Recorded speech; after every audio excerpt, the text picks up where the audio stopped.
Irv Cross, there was an earlier game on CBS. Was not much of a contest, and you've got some highlights. Well, it wasn't much of a contest as far as the Bears are concerned, but of course Dallas Cowboy fans had to be happy with a 37-7 victory over the Chicago Bears. And Robert Newhouse was a guy who really set the pace early for Dallas. Here he is now, number 44, on a 13-yard run down to the 6-yard line, which set up a touchdown by Doug Dennison later in the game.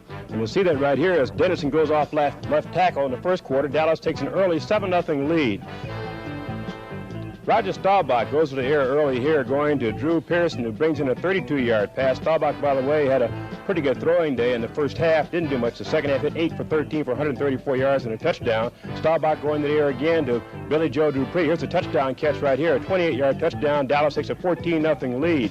Robert Newhouse ran the ball well, also does a good job on a screen pass here, up to the upper right-hand corner of your screen as he comes down to the right sideline, down to the Chicago 8-yard line, set up a field goal by Efren Herrera, and Tony Dorsett, a nifty 22-yard touchdown run, and Dallas takes a commanding 24-0 lead.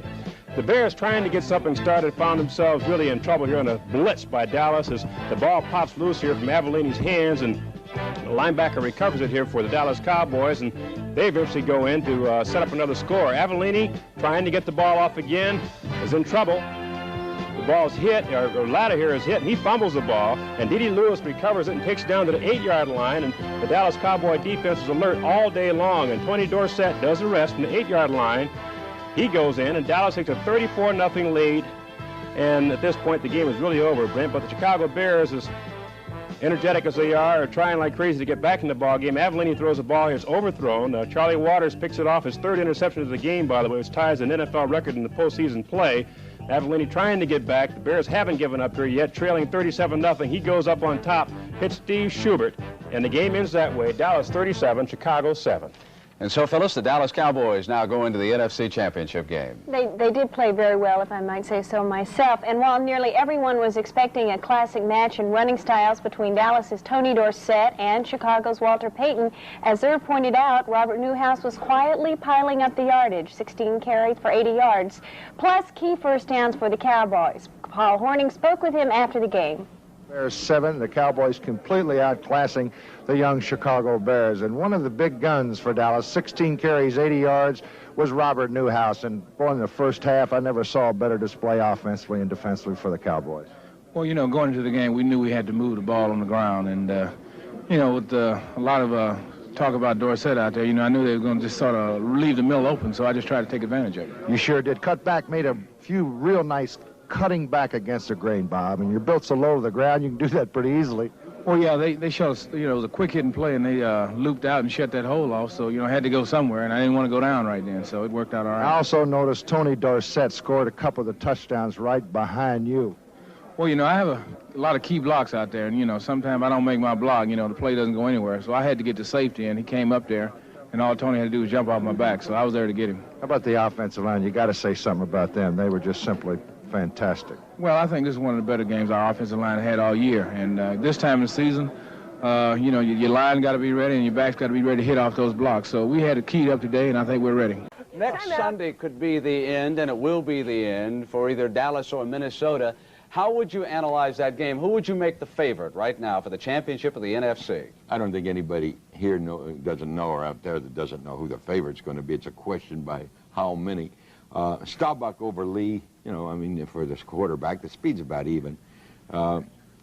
You've got Waters and Kyle and Barnes against Seaman and Bryan and Wright. I mean, I got to give the edge in the secondary to Dallas. I got to give the defensive front to Dallas with White, Martin, and Jones. I got to give the running game, because if you notice Foreman was hurt. I got to give the running game to Dorsett and Pearson and Newhouse.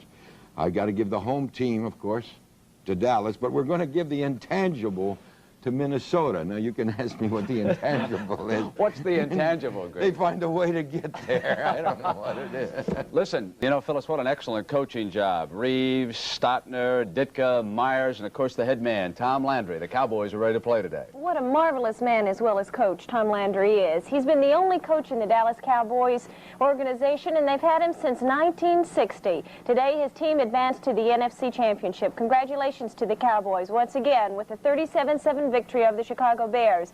CBS Sports was there to talk with him, Tom Landry, after the game. I'm really happy today because, Tom, your team played so well both offensively and defensively. Paul, we played the best game I guess we played all year. We were really up for the ball game, and our offense moved crisp. Our defense did everything they had to do, and even our special teams played extremely well. You know, you've been talking about potential now for about 6 or 7 weeks and reading about the quotes. I don't know about potential. This team has already reached its peak.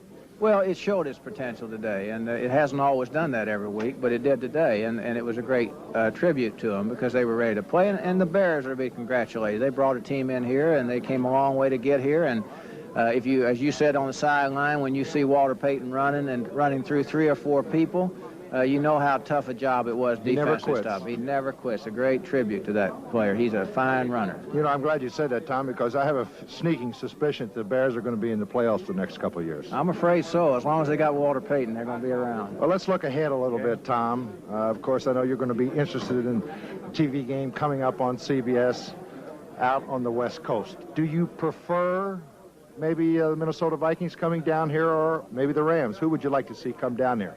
I don't really have a preference, Paul. I knew you'd say that. Well, I think the Vikings are much stronger than people think they are. They played very good at Detroit. When you lose your first quarterback and then they come back and play the way they did against Detroit to get in this thing, they're tough, and they're going to be... How perceptive Tom Landry was. And, of course, now it will be Minnesota and Dallas. And, again, the first game next Sunday is going to be Denver and Oakland. So let's get a pick from everyone, see if we can pin folks down. Let's start with Phyllis. How about Denver and Oakland, AFC? I don't know if it's a long shot, but I'm gonna go with Denver. All right, all the way. I've got Denver. Now, okay. you've got Dallas and Minnesota, Phyllis. Is there any question there? Dallas, Denver. I'd love to see Morton play against Staubach. I think it'd be terrific. Now, Irv Cross, you've been jumping away from me all year. Now we are down to 4, and I'm not letting you off the hook, big guy. In the AFC, Denver and Oakland. Phyllis win for Denver. I like Oakland because they've been in championship play before. They're defending world champions, and I think they're going to fight like crazy before they get knocked out of the picture. Dallas and Minnesota. Dallas is home, so I'm going to take them. Jimmy the Greek, have you got any further great thoughts for us on those 2 games? Well, you know, we made Oakland a favorite and Dallas a strong touchdown favorite over Minnesota, so consequently it's Dallas and Oakland. Gee, we've run out of time. I haven't got time to say what... No, hold it, folks. Brad, you tell us right now before we sign off. I'm out of time. They're telling me for Jimmy the Greek, Irv Cross, and lovely Phyllis George. I'm Brent Musburger, and we certainly hope that you have enjoyed the NFL Today on CBS. See you next Sunday from Dallas, 5 o'clock. Denver, huh? CBS, it'll be Dallas and Minnesota. Good evening, everyone. You really do? The NFL Today is a presentation of CBS Sports.